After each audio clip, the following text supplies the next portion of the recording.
Mis queridos amigos y hermanos, sean todos bienvenidos a este repaso, comentario de la lección de la escuela sabática, que en esta ocasión nos trata un tema extraordinario, maravilloso tema el de esta semana de estudio. Hablamos sobre lo que es la noción bíblica de un pacto, para que al tener nosotros una noción bíblicamente construida de lo que constituye un pacto en el sentido y en el pensamiento de Dios, entonces nosotros podamos poner nuestra confianza, nuestra fe, nuestra dependencia y nuestra seguridad en el único que es capaz de prometer y siempre ser fiel a su cumplimiento, en nuestro Dios y Padre Celestial, que es aquel que promete y siempre, constante, eterna y perfectamente cumple lo que promete. Por eso, cuando nuestra confianza y dependencia está en aquel que es capaz de prometer, porque es capaz de cumplir y sus promesas son siempre fieles y todo lo que dice en Cristo Jesús siempre se cumple, entonces podemos reposar en la noción, en la seguridad de que nuestras vidas, de que nuestra existencia, de que nuestro bienestar no depende de nosotros, depende de aquel que es capaz de prometer, porque siempre es capaz de cumplir. Por esa razón, queridos amigos, en esta ocasión vamos a estudiar este concepto bíblico de pacto para que nosotros podamos afianzar nuestra fe en nuestro Padre Celestial por medio de nuestro Señor Jesucristo. Antes de hacer la oración, queremos invitarles nuevamente y recordarles que tendremos el día sábado 10 de abril a las 8 de la mañana hora de Venezuela, que es exactamente la misma hora de la costa este de los Estados Unidos, es decir, GMT-4, tendremos a las 8 de la mañana hora de Venezuela nuestro programa de repaso, comentario de la lección de la escuela sabática en vivo. Y estaremos en vivo para responder sus preguntas, no solamente para saludarles y deleitarnos con su compañía, en la compañía de nuestro Padre Celestial, sino también para responder algunas inquietudes, para aclarar algunos puntos que usted haya, despertado en su estudio durante esta semana y así poder dar respuesta en el nombre de Jesús a estas inquietudes. Vamos entonces a hacer nuestra oración y de inmediato nos introducimos al tema que nos ocupa en esta ocasión. Oramos juntos. Nuestro buen Padre Celestial, bendito, santo, poderoso, alabado Señor es tu nombre en toda la tierra y nosotros delante de ti, Señor, en audiencia santa, nos atrevemos a entrar en la confianza que tenemos en Cristo. Y por la fe en Cristo, Señor, por nuestro Señor Jesucristo, solo por sus méritos, queremos pedirte, Padre, que tú nos concedas la promesa de guiar nuestras mentes por medio de tu Espíritu al conocimiento de toda verdad. Y cuando nuestras mentes contemplen tu verdad como es en Jesús, tu Espíritu pueda transformarnos de gloria en gloria a la imagen de Cristo nuestro Señor. Te lo pedimos, Padre Santo, y te lo agradecemos en el nombre precioso de Cristo Jesús. Amén. Muy bien, vamos entonces a hacer este plan de estudio para comentar nuestra lección de la escuela sabática. Vamos a comenzar por el primer pacto que jamás o que alguna vez haya existido. Vamos a comenzar por aquello que la Biblia denomina en Hebreos capítulo número 13, versículos 20-21, en Isaías capítulo número 55, la Escritura denomina el pacto eterno. Vamos a comenzar por ese pacto en primer lugar, para entender de qué manera las confirmaciones posteriores de este pacto eterno sencillamente lo que hacen es volver a recordar, volver a confirmar las promesas eternas que eran parte del pacto eterno. Vamos a estudiar el pacto eterno, vamos a estudiar quiénes eran sus partes, vamos a estudiar cuál era la función, vamos a estudiar cuál era la finalidad, cómo se ejecutó y luego vamos a estudiar las confirmaciones posteriores que la Biblia nos da de este pacto eterno. Y posteriormente, cuando hayamos comprendido bien aquello en lo que consiste el pacto eterno, entonces estaremos, lógicamente, como usted se va a dar cuenta, estaremos en la necesidad lógica de responder a la pregunta, entonces, ¿cuál era el propósito y finalidad del pacto establecido en el monte de Sinaí? Así es la manera en que vamos a tratar nuestro estudio comentario en esta ocasión. Así que vamos de inmediato a comenzar con una cita que es la cita que mencionamos al principio, Hebreos capítulo número 13, versículos número 20 al 21. Mira lo que dice esta cita hablando en relación con el pacto eterno. Y atención, queridos amigos y amigas, este versículo resume de manera sustancial, resume de manera esencial, de manera impresionantemente abarcante, pero bien precisa, lo que constituye el propósito de Dios al realizar el pacto eterno. Vamos a ver en qué consistió este pacto eterno, cuál es su fundamento, cuál es la garantía de su cumplimiento, cuál es la finalidad y cómo opera en nosotros. Hebreos capítulo número 13, vamos a leer por favor, Hebreos capítulo número 13, versículos 20 y 21. Mira lo que dice la Escritura en estas palabras. Dice así: y el Dios de paz, que resucitó de los muertos a nuestro Señor Jesucristo, atención, no es cualquier Dios el que es el autor y el que va a ser el consumador de este pacto. Este es el Dios capaz de resucitar muertos, es el Dios capaz de iniciar una nueva creación, porque en eso consiste la resurrección. Si la resurrección es posible, entonces Dios es posible reiniciar, transformar, renovar, recomenzar una nueva creación. Entonces dice la Biblia, hablando de este Dios que es capaz de resucitar muertos, como lo fue capaz de resucitar a Jesucristo nuestro Señor, dice lo siguiente: y el Dios de paz, que resucitó de los muertos a nuestro Señor Jesucristo, el gran pastor de las ovejas, por la sangre del pacto eterno. Noten esto. Esta sangre del pacto eterno, ¿de quién es? ¿De quién es esta sangre? Vamos a confirmar nuestro hallazgo en el mismo libro de Hebreos, capítulo número 9, y vamos a leer el versículo número 13 y 14 para confirmar con absoluta claridad de quién es esta sangre que es la garantía del pacto eterno. Mira lo que dice Hebreos, capítulo número 9, versículos 13 y 14. Dice lo siguiente: porque si la sangre de los toros y de los machos cabríos y las cenizas de la becerra rociadas a los inmundos santifican para la purificación de la carne, versículo número 14, cuanto más la sangre de Cristo, el cual mediante el Espíritu eterno se ofreció a sí mismo sin mancha a Dios, limpiará vuestras conciencias de obras muertas para que sirváis al Dios vivo. Primera pregunta: ¿de quién es la sangre que confirma y sobre la cual se fundamenta el pacto eterno? Es la sangre de Cristo. ¿Cuál es la finalidad del derramamiento de esta sangre en comparación con la sangre de los toros, de los machos cabríos y de la becerra rociadas a los inmundos? Bueno, la finalidad de la sangre de Cristo, de acuerdo con Hebreos capítulo 9, de acuerdo con Hebreos capítulo número 9, versículo 14, es limpiar vuestras conciencias de obras muertas. ¿Para qué? ¿Cuál es la finalidad? Para que sirváis al Dios vivo.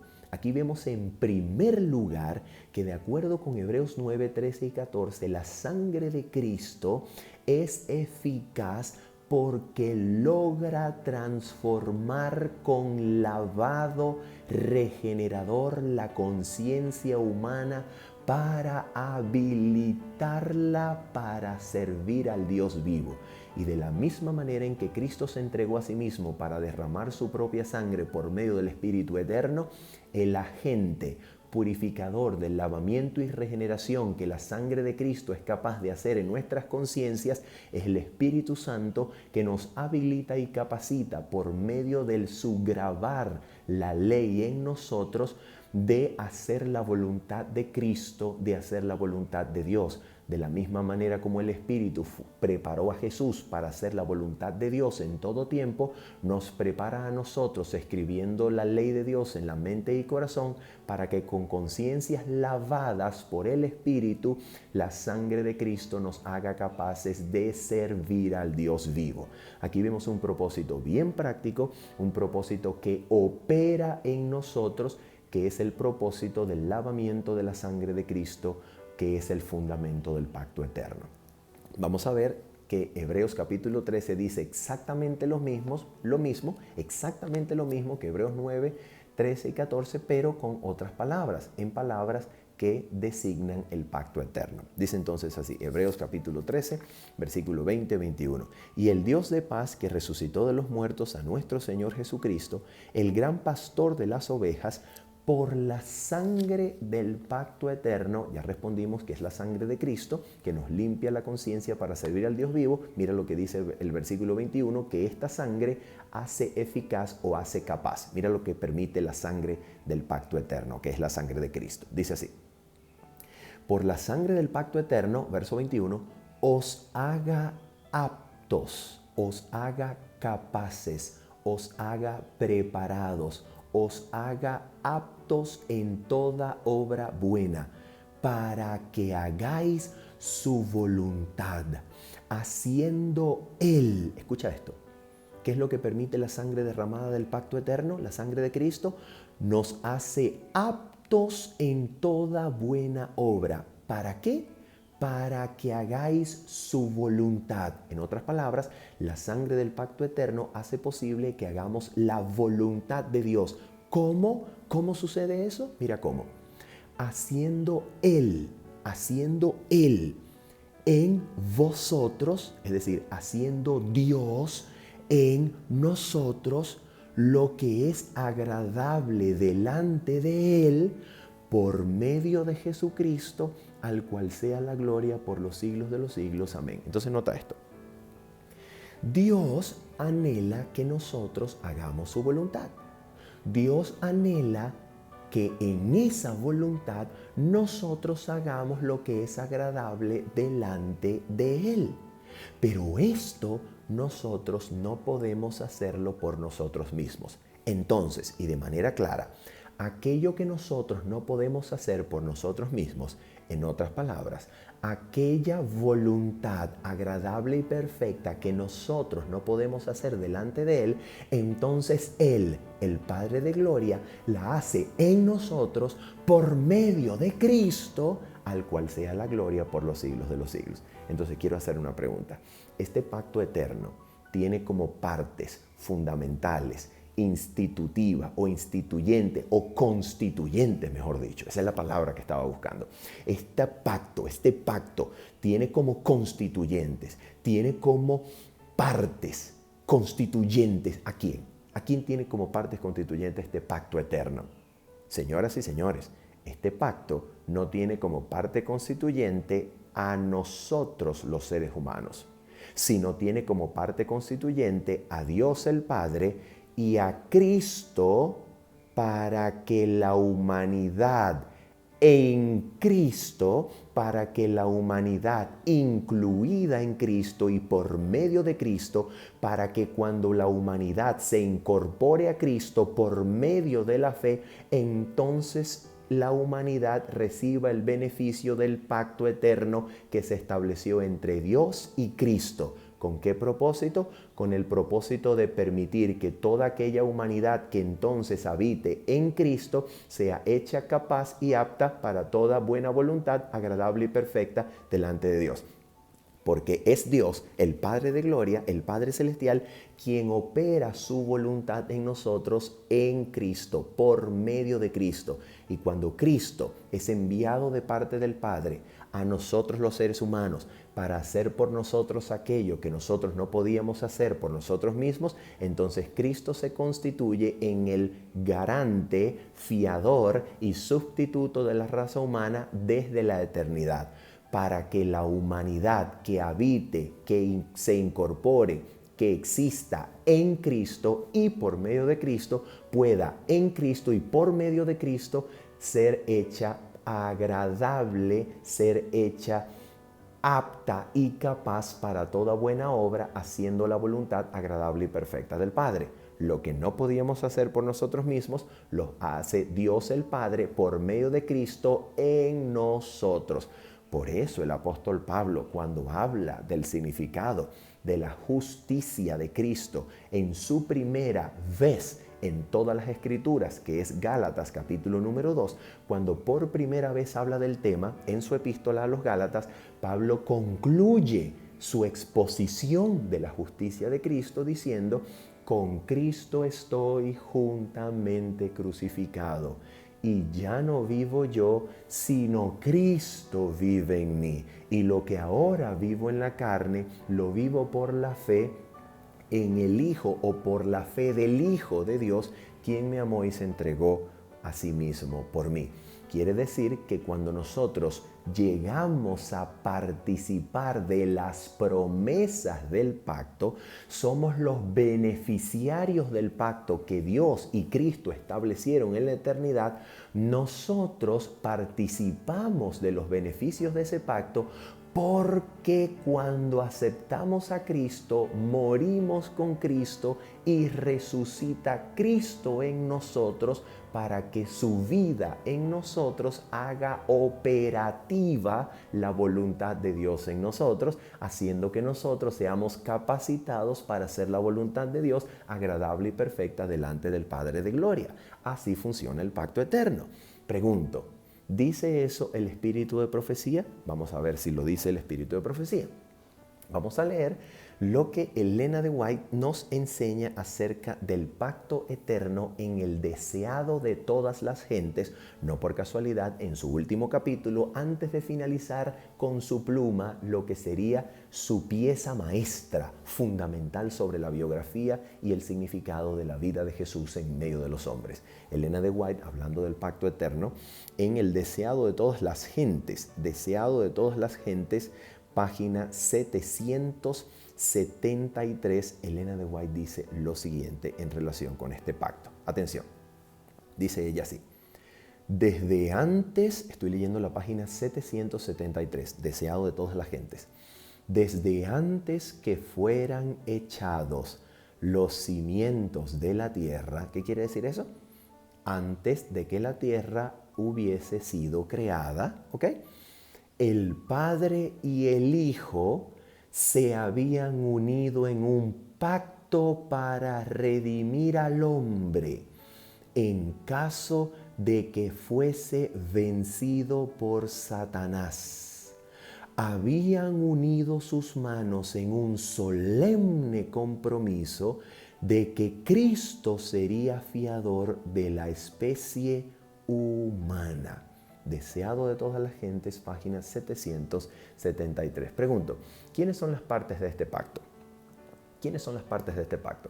¿Quiénes son las partes constituyentes de este pacto? ¿Quiénes son? ¿Dios y la humanidad? No, no. Y una vez más, no. Las partes constituyentes de este pacto, quien hacen este pacto, quien elaboran este solemne compromiso, es Dios el Padre y su Hijo Jesucristo, que unen sus manos para comprometerse en que si el hombre creado por Dios fuese vencido por Satanás, Cristo sería constituido como el fiador, garante y sustituto de la raza humana. ¿Para qué? ¿Con qué propósito? Vamos a ver con qué propósito. Este pacto eterno se formula o verbaliza por primera vez ante los oídos humanos en Génesis capítulo número 3 después de la caída en el pecado. No es que existe desde Génesis 3, no, porque Primera de Pedro capítulo 1 versículos 18 al 20 nos dice que nosotros fuimos rescatados de nuestra vana manera de vivir, no por oro o plata, sino por medio de la sangre de Cristo Jesús, sacrificado como un cordero de Dios, ya destinado desde antes de la fundación del mundo. Entonces, este pacto eterno entre Dios el Padre y Cristo su Hijo, que garantiza la vida, la existencia de la raza humana a pesar o en caso de que ésta hubiese sido o fuese vencida por Satanás en la tentación, entonces este pacto eterno que ya existe se formula por primera vez, se verbaliza, se le da noticia de este pacto al ser humano después de que el ser humano en Génesis capítulo 3 cayera en el pecado. Pero mira lo interesante, vamos a estudiar dónde está formulado este pacto. Y este pacto está formulado precisamente en Génesis capítulo número 3, versículo número 15. Vamos a estudiar este pacto. A ver, ¿qué es lo que este pacto enseña y cuál es la manera en la cual está formulado? Mira esto, Génesis capítulo 3, versículo 15. Vamos a hacer una pregunta al texto anterior antes de nosotros leer el versículo número 15. A ver, versículo número 14. ¿A quién se dirige este discurso? ¿Con quién está hablando Dios cuando instituye este pacto? Vamos a ver con quién está hablando. Génesis capítulo número 3, versículo 14 y versículo número 15. Dice el versículo 14 así. Y Jehová Dios dijo a la serpiente, por cuanto esto hiciste, maldita serás entre todas las bestias y entre todos los animales del campo, sobre tu pecho andarás y polvo comerás todos los días de tu vida. Nota esto. Esta es la primera sentencia de juicio, o mejor dicho, la primera sentencia del juicio que Dios ha hecho en Génesis capítulo 3 después de indagar en la primera pregunta, Adán, ¿dónde estás tú?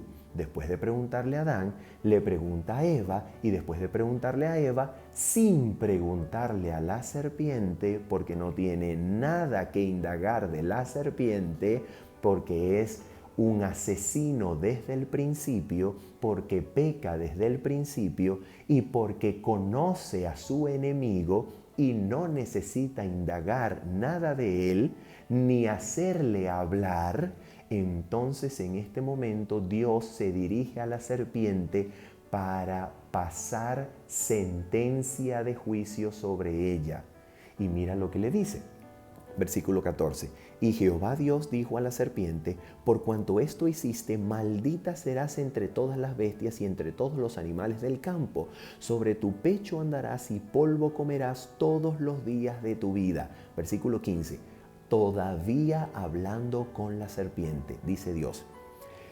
Y pondré enemistad entre ti y la mujer, y entre tu simiente o tu descendencia y la simiente suya, es decir, la simiente o descendiente de la mujer. Y ahora habla acerca del descendiente de la mujer. Dice así, hablándole a Satanás, te aplastará o te herirá en la cabeza y tú le herirás en el calcañar. Le hago una pregunta. Aquí la humanidad forma parte de este pacto, promesa que Dios hace y verbaliza por primera vez en el discurso dirigido a Satanás. Oferta, promete la salvación para el ser humano. ¿Forma parte la humanidad de este pacto? ¿O este es un pacto, promesa, compromiso que Dios promete en el discurso dirigido a la serpiente? ¿Qué queremos decir con esto? ¿A dónde queremos llegar? Es muy sencillo. A donde queremos llegar es que usted, querido amigo y amiga, se dé cuenta en el nombre de Jesucristo que el plan de la salvación no incluye al ser humano como parte constitutiva de este plan para que el plan dé dependa de algún ser humano. No. El pacto de gracia instituido, verbalizado por primera vez en las Sagradas Escrituras, en Génesis 3:15, forma parte de un discurso en donde Dios está enjuiciando y sentenciando al enemigo.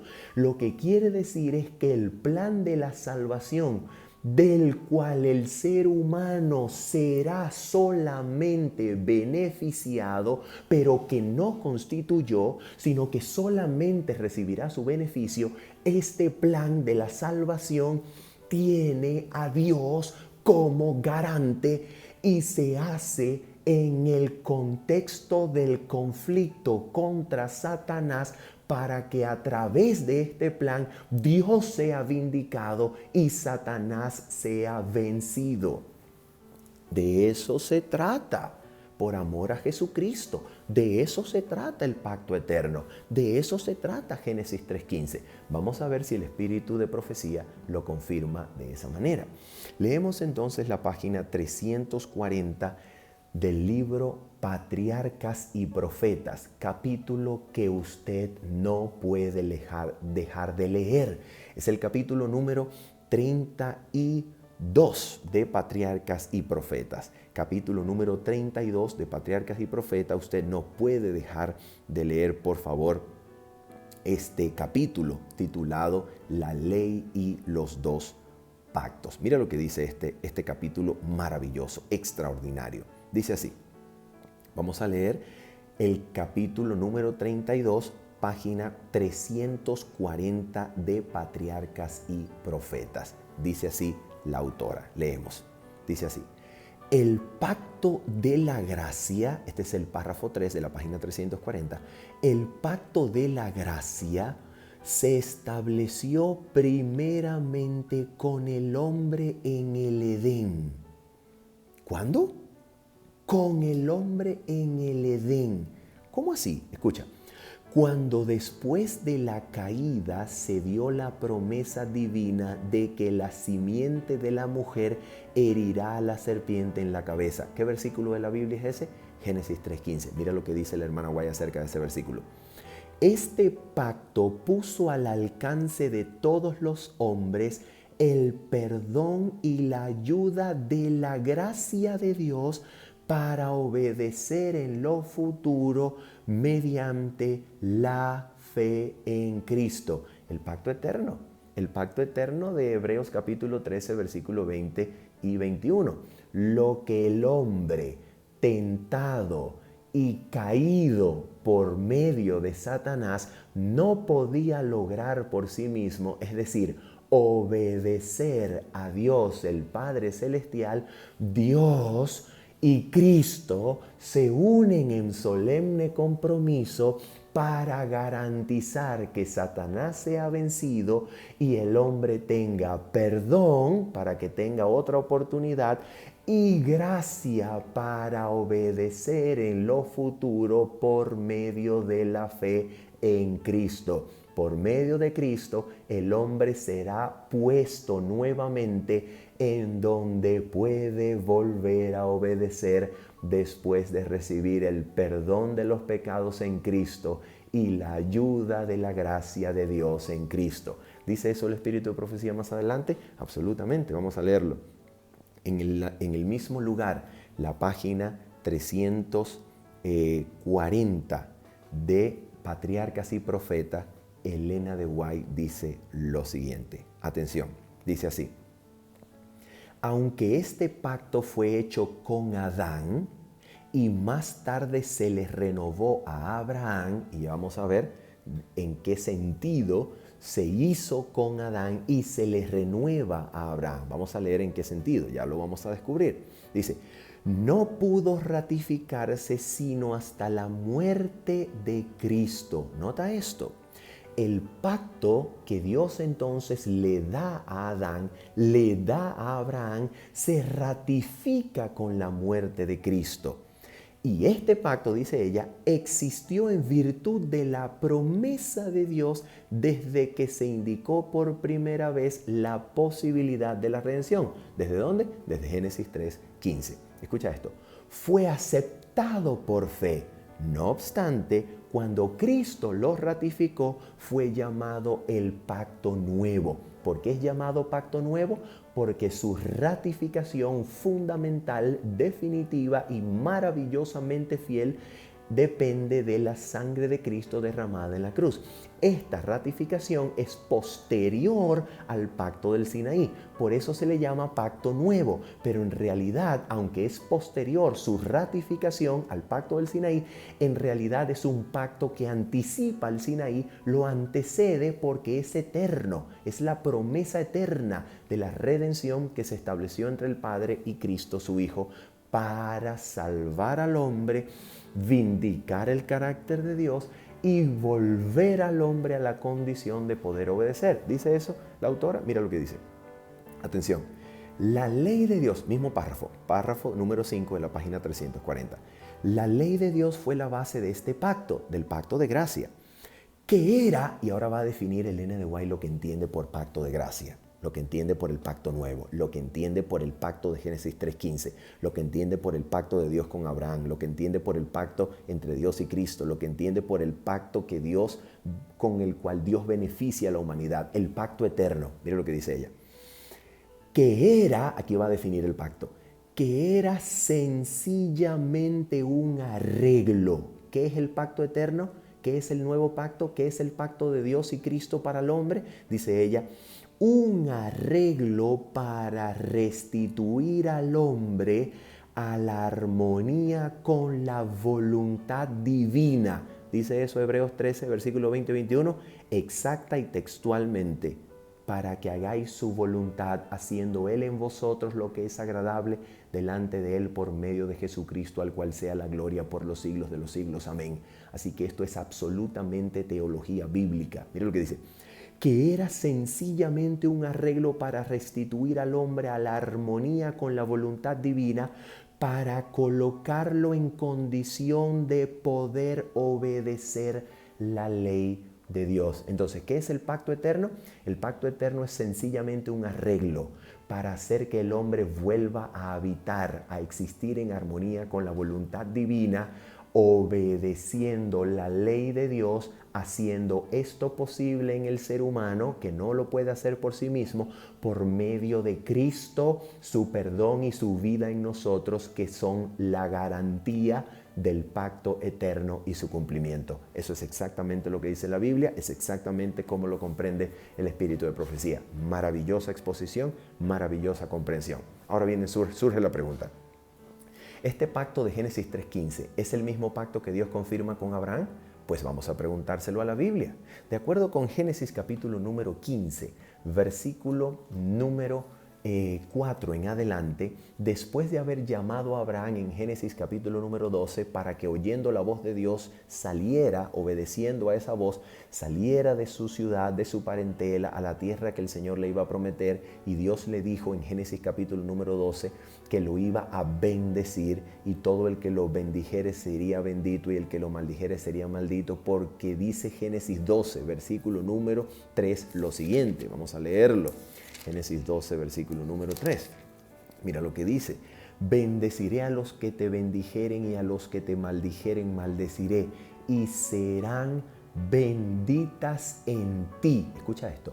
Y serán benditas en ti todas las familias, naciones de la tierra. En otras palabras, ¿para qué Dios está llamando a Abraham? Dios está llamando a Abraham para constituirlo en una nación separada que no tenga contacto con el resto de las naciones del mundo. Absolutamente no. Dios está llamando a Abraham para darle a él la bendición que por su medio bendecirá y alcanzará a todas las naciones del mundo, para que el mundo sea bendecido por medio de Abraham, pueblo de Dios, que Dios está haciendo su pueblo en este llamado de Génesis capítulo 12. Entonces, lo que encontramos aquí es maravillosamente el plan de Dios para el mundo. Y el plan de Dios para el mundo es bendecir al mundo a través del llamado que hizo a Abraham, profeta y siervo de Dios. Ahora bien, Mira cómo se confirma este pacto. Este pacto se va a confirmar en dos ocasiones, en Génesis capítulo 15 y en Génesis capítulo 22. Mira lo maravilloso de esta confirmación. Génesis capítulo número 15, versículo número 4 en adelante. La escritura dice así: luego vino a él palabra de Jehová diciendo, Génesis 15, 4 en adelante, no te heredará este. ¿Por qué? Porque Dios le había dicho, mira Abraham, yo soy tu Dios, tu galardón, soy tu escudo, y yo te daré una descendencia grande como la arena del mar, grande como las estrellas del cielo. Y Abraham, al parecer, se molestó un poquito porque Dios aparentemente había retardado el cumplimiento de su promesa. Y Abraham, un poquito molesto, al parecer, le dijo a Dios, pero Señor, ¿qué es lo que me vas a dar? Si ni siquiera tengo hijos. Y la persona que me va a heredar cuando yo me muera, que va a ser dentro de poco, es uno que ni siquiera salió de mis entrañas. Y entonces Dios le dice esto a Abraham. Génesis 15, versículo 4. No te heredará este, es decir, Lázaro, que quiere decir Eliezer. En hebreo, Eliezer, en griego, Lázaro. Escucha esto. No te heredará este, sino un hijo tuyo será el que te heredará. El Targum de Onkelos, el Targum de Onkelos maravillosamente va a añadir en esta sección, así como el libro de los jubileos, que Dios le dijo a Abraham, no te heredará este sino un hijo salido de tus entrañas. ¿Ok? Y ahora dice así, versículo número 5. Y lo llevó fuera y le dijo, mira ahora los cielos y cuenta las estrellas si las puedes contar. Y le dijo, así será tu descendencia. ¿Y qué hizo Abraham ante este pacto? ¿Qué hizo Abraham ante esta promesa de Dios? Mira lo que hizo. Versículo 6. Y creyó a Jehová. Es exactamente lo único que nosotros tenemos que hacer en relación con Dios, su pacto y su promesa. Y creyó a Jehová y le fue contado por justicia. ¿Qué significa que Dios le contó a Abraham la fe por justicia? De acuerdo al Salmo número 106, que vamos a leer brevemente, y Números 25, vamos a leer en primer lugar el Salmo número 106, por favor, acompáñeme, no te puedes perder este versículo, porque este versículo es absolutamente importante para comprender el sentido bíblico de la frase contar por justicia. El Salmo número 106, versículo 28 al 31, la Biblia dice lo siguiente. Se unieron asimismo a Baal Peor, hablando de la historia de Israel, cuando cometió el pecado de Balac, influenciado por Balaam, profeta que anteriormente era fiel y se pervirtió por el dinero ofrecido por el rey Balac. Dice, se unieron asimismo a Baal Peor y comieron los sacrificios de los muertos. Versículo 29, provocaron la ira de Dios con sus obras y se desarrolló la mortandad entre ellos. Versículos 30 y 31 del Salmo 106, versículos absolutamente fundamentales e importantes para entender el sentido de la frase contar por justicia en la Biblia. Pregunto, ¿sabían ustedes que la frase contar por justicia no existe en ninguna otra parte del Antiguo Testamento, sino en Génesis capítulo 15, versículo 6 y en Salmos capítulo número 106, versículos 30 y 31? No existe en ninguna otra parte de la Biblia, en el Antiguo Testamento. Volverá a aparecer en Romanos capítulo 4. Y esto es maravilloso. ¿Por qué? Porque mira lo que significa la frase contar por justicia. Dice así, versículo 30 y 31. Entonces se levantó Fineés e hizo juicio, Fineés hijo de Eleazar, e hizo juicio, y se detuvo la plaga, versículo 31, y le fue a Fineés, el que detuvo la plaga, y le fue contado por justicia de generación en generación para siempre. ¿Qué significa que Dios le contó esto a Fineés? ¿Qué significa que Dios le contó por justicia esto de generación en generación para siempre? Vamos a ver lo que significa que Dios le contó por justicia de generación en generación para siempre. Para responder esta pregunta vamos a ir al capítulo número 25 del libro de Números. Libro de Números, capítulo número 25. Y vamos a leer en el capítulo número 25, por favor, desde el versículo número 10 hasta el versículo número 13.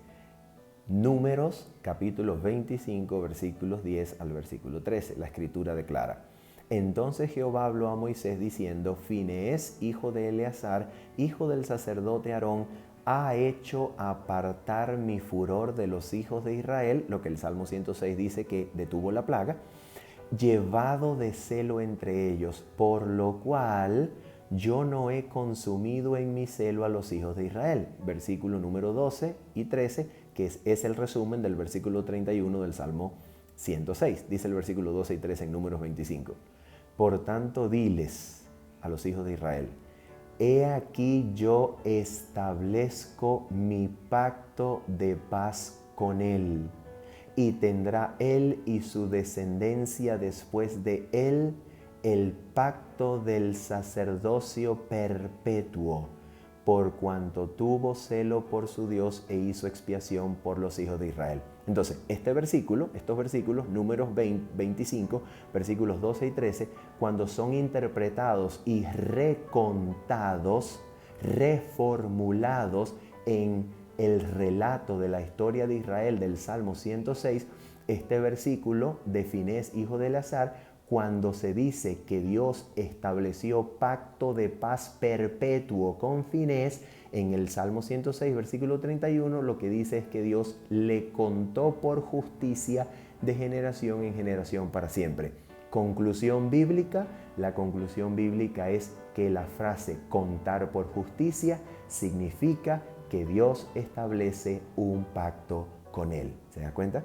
Dios lo incluye en su pacto. Dios hace un pacto para él. Y eso es exactamente lo que significa Génesis capítulo 15, porque después de decirnos en Génesis capítulo 15, versículo 6, que creyó Abraham a Dios y Dios se lo contó por justicia, el versículo 18 dice: en aquel día hizo Jehová un pacto con Abraham, diciendo. ¿Te das cuenta? Lo que Dios hace al contar la fe por justicia es, y significa bíblicamente esa frase, hacer un pacto con. ¿Te das cuenta? Eso es lo que significa. Entonces, ¿para qué decimos eso? Vamos a ver por qué.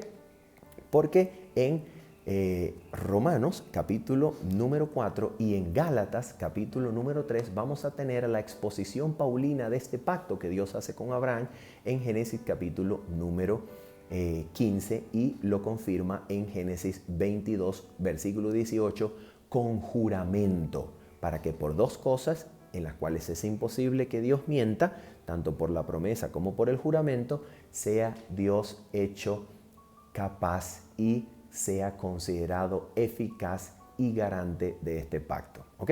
Entonces, para que nosotros creamos, Dios lo confirma con juramento en Génesis 22. Pero, ¿cómo interpreta el apóstol Pablo este pacto entre Dios y Abraham? Vamos a ver cómo lo interpreta. Porque aquí alguien pudiese decir: ¿se da cuenta, hermano Manuel? ¿Se da cuenta que el ser humano sí tiene parte en el pacto? ¿Se da cuenta que cuando Dios hace un pacto con el ser humano es parte constitutiva de ese pacto? Entre Dios y el ser humano como las dos partes del pacto. Y la verdad es que así Pablo no lo piensa. Pablo no dice eso, ni piensa eso, ni enseña eso. ¿Qué es lo que Pablo enseña? Vamos a ver cómo interpreta la misma Biblia el pacto de Génesis 15 y el pacto de Génesis 22 entre Dios y Abraham. Vamos a ver cómo lo interpreta el apóstol Pablo en en Gálatas, capítulo número 3, versículo 6 en adelante. Mira lo que dice la Biblia. Así Abraham creyó a Dios. Versículo 6. Gálatas 3, versículo 6. Así Abraham creyó a Dios y le fue contado por justicia.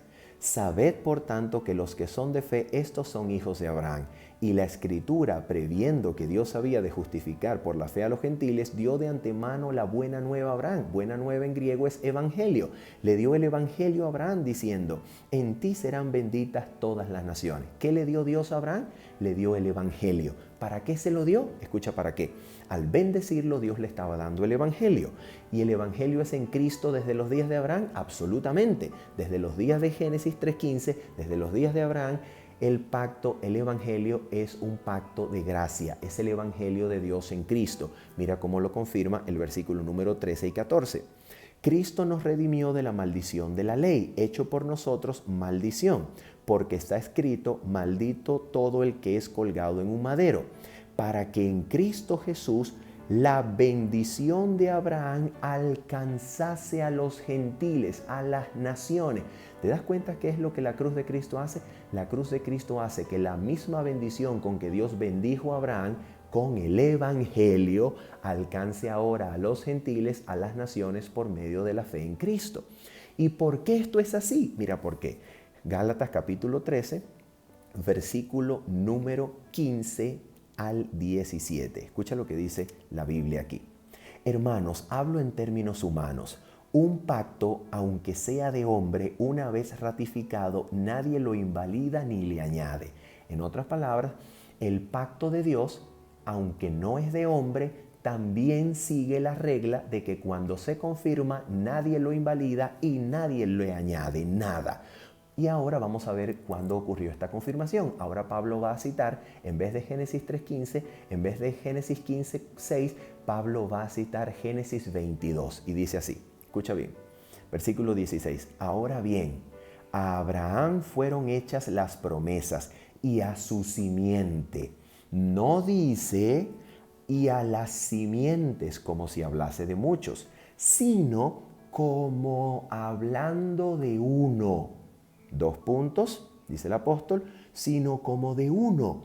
Y a tu simiente, la cual es Cristo. Entonces, cuando Dios le dijo a Abraham, en tu simiente serán benditas las naciones de la tierra, Génesis 22:18, ¿a quién le estaba Dios haciendo en realidad el pacto? ¿Con quién estaba Dios en realidad haciendo su pacto? Vamos a ver qué dice la Biblia. Versículo 17. Esto pues digo, el pacto previamente ratificado por Dios para con Cristo. ¿Con quién estaba haciendo Dios el pacto cuando estableció su pacto con Abraham? ¿Con quién lo confirmó? ¿Con quién lo ratificó? ¿Con quién lo estableció? Lo estableció con Cristo. El pacto de Abraham era un pacto entre Dios y Cristo para que no haya forma en que este pacto pueda fallar. Dios lo hizo con Cristo y lo dio a Abraham, confirmado y listo, para que Abraham solo crea, para que Abraham solo los reciba, y cuando los recibe por la fe, entonces él es beneficiado con este pacto. De eso se trata Gálatas capítulo 3, versículo número 17. Y surge entonces la pregunta. Entonces, si Dios y Cristo hicieron este pacto y se lo dieron a Abraham, ¿por qué es el surgimiento? ¿Por qué surge? ¿Por qué sale ahora el pacto entre Dios y aparentemente su pueblo en el Sinaí? ¿Qué es lo que pasó aquí? ¿Qué fue lo que ocurrió? ¿Por qué el pacto del Sinaí? Oh, mira, ¿por qué el pacto del Sinaí? Gálatas capítulo número 3, versículo 17. Esto pues digo, el pacto previamente ratificado por Dios para con Cristo, la ley que vino 430 años después, no lo abroga para invalidar la promesa. Versículo 19. Entonces, ¿para qué sirve la ley? La ley que Dios verbalizó, la ley que Dios reveló y pronunció con su propia boca en el Sinaí. ¿Para qué sirve? ¿Para qué sirve ese pacto? Oh, mira lo que dice la Escritura. Fue añadida. La palabra añadida es la palabra que significa poner delante, hacer manifiesta o sencillamente declarar por medio de la palabra. En otras palabras, Dios lo hizo claro. La ley que ya existía antes la hizo clara, la reveló, la verbalizó y la aclaró manifiestamente en el Sinaí al pronunciarla con su propia boca. Pero esta ley ya existía porque Abraham guardó los mandamientos y preceptos de justicia del Señor. ¿Se da cuenta? Entonces ahora dice Gálatas 3:19 que esta ley fue añadida a causa de las transgresiones. ¿Cómo es esto? Vamos a seguir leyendo. Hasta que viniese la simiente a quien fue hecha la promesa y fue ordenada por medio de ángeles en mano de un mediador. Dios la entregó al pueblo por medio del mediador Moisés, porque el pueblo y Dios formaban ahora una parte y la otra, y el mediador que media entre Dios y el pueblo de Israel era aquí Moisés. Pero ahora mira lo que dice el versículo siguiente. Escucha esto. Y el mediador no lo es de uno solo, pero Dios es uno. ¿Por qué razón el pacto de gracia de Génesis 3.15, el pacto con Abraham de Génesis 15, de Génesis 22, por qué no necesitó un mediador? Porque Dios no necesita mediador cuando el pacto se establece entre una sola parte, entre el Padre y su Hijo, porque Dios es uno y por tanto no necesita mediador. ¿Se da cuenta? ¿Se da cuenta? Pero ahora mira lo que dice la Escritura acerca del pacto del Sinaí. Escucha esto. Luego la ley es contraria a las promesas de Dios, versículo 21. En ninguna manera, porque si la ley dada pudiese vivificar, la justicia fuera verdaderamente por la ley. Versículo 22, aquí está la razón, la respuesta del pacto del Sinaí. Atención.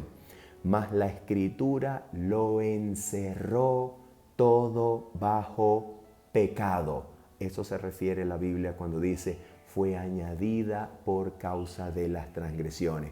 ¿Para qué se dio la ley revelada en Sinaí? ¿Para qué se estableció el pacto en el Sinaí?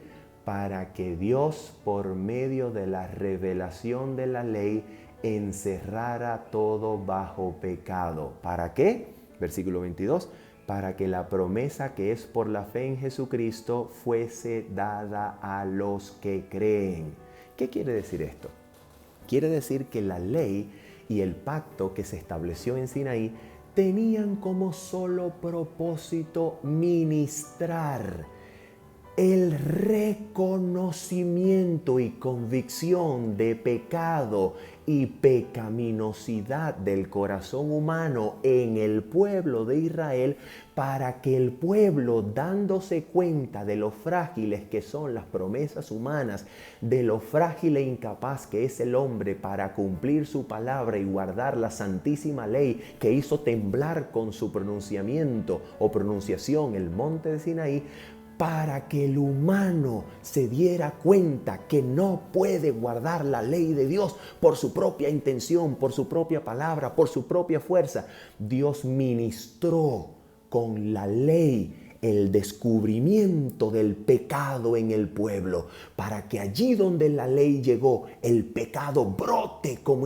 horrenda práctica, horrible, extremadamente malo y pecaminoso, para que cuando el pueblo se dé cuenta que no puede guardar la ley por sus propias fuerzas, caiga de rodillas ante Cristo y le diga: haz tu voluntad en mí, porque yo no puedo guardar la ley a menos que tú la cumplas en mi vida. Por eso el Sinaí, de donde brota la ley, también es la montaña de Horeb, de donde brota el agua de vida que emana de la roca que es Cristo Jesús. Porque de la misma montaña en donde los israelitas bebían el agua de vida que es Cristo, la bebida espiritual de la que habla Pablo, de esa misma montaña brota la ley, diciéndonos que la ley significa vida cuando se recibe por la fe en Cristo, pero cuando la ley se recibe por medio de las intenciones, obras y determinaciones humanas, la ley solo ministra muerte y solo ministra condenación. Por eso, cuando el pueblo falla, terminamos con esto, cuando el pueblo falla, después de comprometerse con Dios al decir todo lo que Jehová ha dicho, esto haremos, cuando el pueblo falla, después de hacer el becerro de oro, incluso antes de que Moisés hubiese descendido del monte, Moisés rompe las palabras del pacto, porque ese rompimiento simboliza que Dios estaba rompiendo el pacto que el pueblo había establecido por medio de sus promesas de obediencia a esa ley que el pueblo ya había quebrantado, y al quebrantar esas tablas, Moisés significa para todo el pueblo el rompimiento y debilidad de esas promesas que el pueblo había hecho. Y cuando Moisés sube a buscar las nuevas tablas del pacto que Dios restituye para con su pueblo, el pacto renovado, el pacto que solo Dios establece, el pacto que solamente Cristo garantiza, las tablas del pacto renovado, entonces Moisés en la montaña contempla con su rostro descubierto a Dios, y cuando baja refleja la gloria de Dios delante del pueblo. Y por esa razón 2 Corintios capítulo 3 dice que mientras el primer pacto, es decir, el pacto de las primeras tablas que después del pecado se rompieron porque el pueblo había roto sus palabras, había quebrantado este pacto, estas segundas tablas que Dios le entrega al pueblo nos dice que cuando el pueblo, como Moisés, en vez de proponerse cumplir, lo que hace es que como Moisés se quita su velo y contempla el rostro de Dios en la cara, en el rostro y en la faz de Cristo, al contemplar a Cristo, así como Moisés brillaba de rostro, al contemplar a Cristo, el pueblo entonces crecerá de gloria en gloria por el Espíritu del Señor hasta la imagen del mismo Señor. Y eso es lo que significa el nuevo pacto. Cuando en vez de querer obedecer, cuando en vez de proponernos hacerle promesas a Dios, querer obedecer por nuestra propia fuerza de voluntad, por nuestros propios medios, por nuestras propias intenciones, en vez de prometer, nosotros contemplamos la gloria de Dios en Cristo, contemplamos a Cristo, contemplamos su promesa, contemplamos su vida, contemplamos su gloria.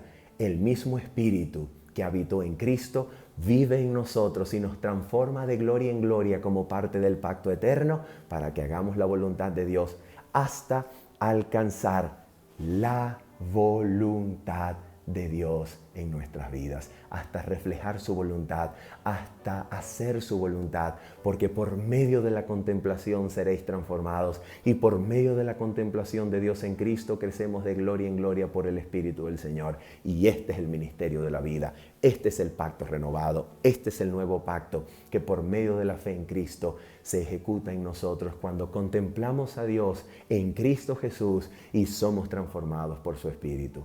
Este es el nuevo pacto. De eso se trata. Por esa razón la Escritura dice eso.